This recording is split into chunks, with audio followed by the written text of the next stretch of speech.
Na potovanje skozi zgodovino poletnih oddihov na morju od leta 1857, ko je južna železnica Ljubljano povezala z morsko obalo in Trstom, prvih aristokratskih obiskov morske obale do množičnega turizma v drugi polovici 20. stoletja, nas v Mestnem muzeju Ljubljana popelje razstava Gremo na morje. Kustosinji umetnostni zgodovinarki Ana Pokrajac-Iskra in Barbara Savenc sta razstavo zasnovali za prost muzejski poletni termin.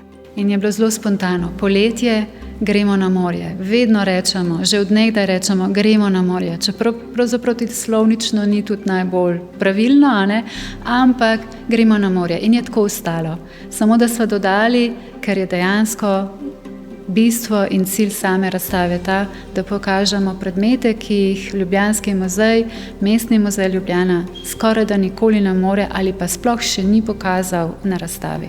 Vpogled v zgodovino poletnih oddihov na morski obali ponujajo izbrane razglednice, fotografije, slike, oblačila in predmeti iz različnih zbirk Mestnega muzeja Ljubljana. Želeno je bilo predvsem pokazati predmete, se pa seveda takoj pokaže, vsaj zame vedno, da je zgodba, tudi zgodovina vedno zelo zanimiva. In seveda, ko se sprehajaš med predmeti, ko jih zbiraš, najprej izbereš, ker sva umetnostni zgodovinarki, seveda slike.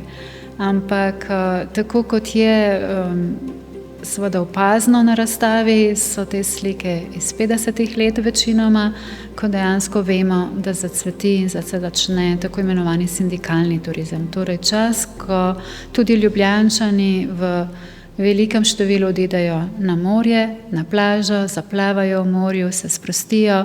Vse vemo, da takrat se uveljavi tudi ta plačani dopust, torej na nek način se lahko oddahne. Nekaj, kar so si Angleži izmislili že v 19. stoletju, se je počasi razvijalo skozi drugo polovico 19. stoletja od nekega zdravstvenega trenutka, ki je bil pravzaprav izgovor za to, da se je sploh začela razmišljati o novih tipih turizma, kot je bil letovišče ob morju. Ključen je seveda bil vlak takrat v 19. stoletju, tako tudi na naših krajih, ko vlak med Dunajem in Trstom poveže kraje, seveda omogoči že prvim turistom, da odidejo tudi na slovensko obalo, čeprav kot taka ni še veljala. Začne se razvijati Portorož kot prvo pred prvo svetovno vojno letovišče, ki dejansko še danes nosi nekaj svojega tistega slovesa v sebi. Za Ljubljančane in ljudi v Ljubljani, pove Barbara Savenc, je zagotovo pomembno prav obdobje med obema svetovnima vojnama. Kajti takrat je seveda Primorska pod kraljevino Italijo, medtem ko država SHS pravzaprav ima edino pristanišče, prvo pristanišče je Sušak. Tako da je pravzaprav zanimivo, da si mogoče nosimo v sebi to ljubezen do Jadrana in tudi do Dalmacije in južnejših krajev, kot rečemo, predvsem iz tistih časov, iz 30. torej medvojnih časov, dejansko pa seveda tudi potem po drugi svetovni vojni ta sindikalni turizem omogoči, da se je hodilo v sindikalne domove, take ali drugačne, tudi kempirati seveda, ne smemo pozabiti, tudi taborjenje v prikolicah, ta prekrasen čas se seveda razpne med slovenskimi kraji, torej med Koprom in pa vse do Hrvaško Dalmacijo za naše turiste. Vsebinsko različne sklope razstava Gremo na morje predstavlja z zanimivimi eksponati, tudi s predmeti, ki na prvi pogled morda ne sodijo na razstavo, na primer prekrasen stol Ana Pokrajac-Iskra. Ja, neoklasicističen stol, ki je pravzaprav ob podrobnejšem preučevanju odkrije, da je polnjen z morsko travo. Danes vemo, da naslanjače in zofe polnimo s peno, včasih pa je bila morska trava ali pa konjska žima ta material, s katerim so polnili oblazinjeno pohištvo. Na sami razstavi smo bili malo oziroma precej omejeni s prostorom, tako da še kakšen drug predmet, ki bo seveda predstavljen v katalogu, pa ga tukaj ni, tudi sodi v skupino predmetov, ki na prvi pogled ne sodijo v kontekst morja. In to so recimo pipe za kajenje tobaka, ki so narejene iz morske pene. Morska pena je pravzaprav mineral, sepiolit, ki plava na vodni gladini, tako kot morska pena, zato je dobil tudi ta naziv. Skratka, nima zveze z morjem, razen da nosi morje v imenu. Med razstavljenimi so tudi predmeti, ki jih prinašamo z morja domov in uporabljamo kot vsakdanje predmete, ki nosijo neke morske simbole. Tako je na primer na razstavi predstavljen obroč za prtiče, ki ima podobo jadrnice, pa manšetni gumb, na katerem so ročno naslikane jadrnice, religiozna slika v obliki sidra. Skozi čas so se spreminjali tudi moda oblačil in pripomočki za na morje in plažo. Dejansko gre za tudi redke oziroma izjemne predmete, kot so recimo moške kopalke iz 30 let, ki so narejene iz takšnega prvega materiala, ki je bolj primeren za plažo, in to je bil lasteks. Kot vemo, so prej kopalne obleke, niti ne kopalke, izdelovali iz naravnih tkanin. Potem hranimo v zbirki tudi precej kopalk. Tukaj smo se odločili predstaviti še ženske kopalke iz 50, morda 60 let. Potem pa še kopalno obleko. Vidimo, kako so se dejansko ljudje odpravili na morje, kako so se pripravili, dali so si dejansko zašit kopalni plašček, potem enako brisačo podlogo iz enakega materiala, potem zraven sodi tudi torbica za plažo. Skratka, nek poseben odnos imamo ljudje do tega, kako odhajamo na morje in kako dejansko čas tam preživljamo. Nenavadno zgodbo skrivajo razstavljena obubala, danes običajna, v preteklosti pa ne. Zanimivo je, da imamo recimo napisan za te Japonke, da so pač ene prvih, ki so se sploh dale dobiti. Ker dejansko danes vemo, da Japonke vsi nosimo, dobimo jih v vsaki prodajalni, ne. Te so pa iz 60 let in piše, da so prve, ki so se sploh dale dobiti, in to ne pri nas, ne, to, ne vem, si je lastnica nekje drugje jih nekako priskrbela.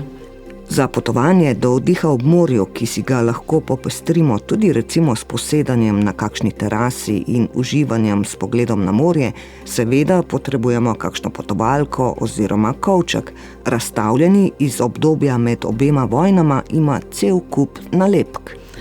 Dejansko so včasih na kovčke lepili nalepke, kamor so odpotovali, so potem zaznamovali to svoje potovanje s to nalepko na kovček. To je pač eden od mnogih kovčkov, ki jih hranimo v naši zbirki. Moram pa reči, da se nismo uspeli odgovoriti, recimo, kako je nekdo, recimo moški, vanj stlačil svojo obleko, ki je bila, kot vemo, večdelna, a ne, niso bile samo hlače in majica. Po drugi strani pa smo razmišljali, kaj pa če je mogoče z njim odpotovala ne samo ena oseba, ampak več oseb. Skratka, so še vedno tudi vprašanja, na katera si lahko odgovori vsak pač obiskovalec sam.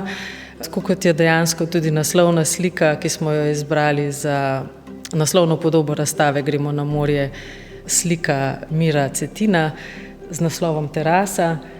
Pravzaprav je ena takšna idilična podoba, gre pa za teraso, ki vabi pravzaprav gledalca, da prisede k mizi. Tukaj sta dva stola, so palme, cvetlice. Dejansko si lahko vsak naslika pravzaprav samega sebe, sebi ljube osebe, pač svoj najljubši morski prizor na to teraso. Predstavljen je izbor različnih umetnin in predmetov. Kateri med njimi je najstarejši? Ja, najstarejši predmet na razstavi je pravzaprav freska, sneta freska, avtorja Franca Jelovška. Gre za prizor Neptuna. Vemo, da je bil Neptun bog morja. Potem imamo pravzaprav tudi eno prvih pridobitev za zbirko Mestnega muzeja Ljubljana. Gre za sliko od Saše Šantla, Vetrnico na Solinah. S tem tudi želimo poudariti, da je pravzaprav naša zbirka že dolga leta nastaja, da je že v samih začetkih se v njej znašlo marsikakšno delo z morskimi motivi.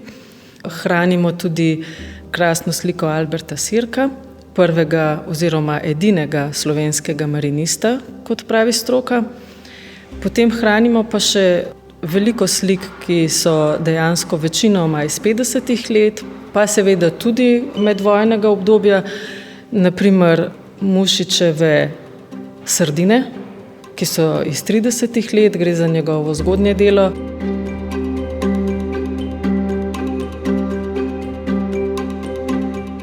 Razglednice fotografije so včasih morje in obalo razširile med vse, da je postalo in ostalo modno. Zdaj so jih nadomestile digitalne tehnologije z različnimi možnostmi shranjevanja spominov. V sodobnost nas razstava Gremo na morje vrne z videom, ki opozarja na ekološki vidik in problem onesnaževanja morskega okolja. Razstavo, ki je v Mestnem muzeju Ljubljana na ogled do 20. septembra, spremljajo vodstva, okrogla miza in katalog. Gremo na morje s predmeti iz Mestnega muzeja Ljubljana, ki opisuje zgodovinski kontekst razvoja obmorskega turizma, potovanj in preživljanja prostega časa ter spreminjajoče se navade, pričakovanja in doživljanje počitnic ob morju.